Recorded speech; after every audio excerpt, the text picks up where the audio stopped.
ഈശോമിശിഹായ്ക്ക് സ്തുതിയായിരിക്കട്ടെ. ഞാൻ മേരി ആന്റണി. എനിക്ക് ഓഫ്ലൈൻ വായിക്കുവാനാണ് അവസരം ലഭിച്ചത്.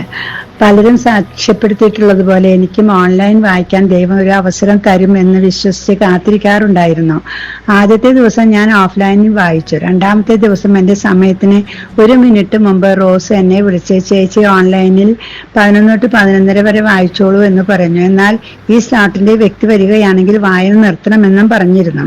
ഞാൻ ഓൺലൈൻ വായിച്ചു തുടങ്ങി. ഒരു പാരഗ്രാഫ് കഴിഞ്ഞപ്പോൾ ഓൺലൈനിൽ വായിക്കുന്ന വ്യക്തി ലോഗിൻ ആയി. അപ്പോൾ ഞാൻ ഓഫ്ലൈൻ വായിച്ചു. മൂന്നാമത്തെ ദിവസം ഞാൻ കാത്തിരിക്കുന്നുണ്ടായിരുന്നു. എന്നാൽ കൃത്യം 11 മണിയായപ്പോൾ വീട്ടിൽ ഒരാൾ വന്നു. അയാളെ ഉടനെ വിട്ട് ഓടി വരുമ്പോൾ എൻ്റെ ഫോണിൽ റോസ് വിളിക്കുന്നുണ്ടായിരുന്നു. ഞാൻ ഫോൺ എടുത്തപ്പോൾ എനിക്ക് കിട്ടിയില്ല. ഞാൻ റോസിനെ തിരിച്ചു വിളിച്ചപ്പോഴേക്കും വേറെ ആൾ വായന തുടങ്ങി. പിന്നെ 4ാമത്തെ ദിവസം വന്നു. ദൈവമേ, എനിക്ക് അവസരം തരുന്നില്ലേ എന്ന് പ്രാർത്ഥിച്ചുകൊണ്ടിരുന്നു. 11 മണിയായപ്പോൾ വായിക്കേണ്ട വ്യക്തി വായിച്ചു കേൾക്കുന്നില്ല. എൻ്റെ ഉള്ളിലെ പ്രേരണ വെച്ച് ഞാൻ വായിച്ചോട്ടെ എന്ന് ചോദിച്ചു. അപ്പോൾ റോസ് ചോദിച്ചു, മേരി ചേച്ചി ആണോ എന്ന്. അതെ എന്ന് പറഞ്ഞപ്പോൾ ചേച്ചി വായിച്ചോളൂ എന്ന് പറഞ്ഞു. ദൈവം എന്നെ കാണുന്നുണ്ട്, എൻ്റെ ആഗ്രഹങ്ങൾ അറിയുന്നുണ്ട് എന്ന് എനിക്ക് മനസ്സിലായി. സക്രിയ 7ാം അധ്യായം മുതൽ മലാക്കി 3ാം അധ്യായമാണ് എനിക്ക് വായിക്കാൻ കിട്ടിയത്.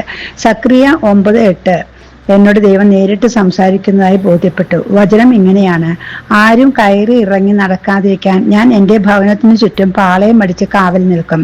ഒരു മർദ്ദകനും ഇനി അവരെ കീഴടക്കുകയില്ല. എൻ്റെ കണ്ണ് അവരുടെ മേലുണ്ട്. അതെ, ഈശോയുടെ കണ്ണ് എൻ്റെ മേലുണ്ട് എന്ന് വ്യക്തമായി. ദൈവമേ, നന്ദി, സ്തുതി, ആരാധന.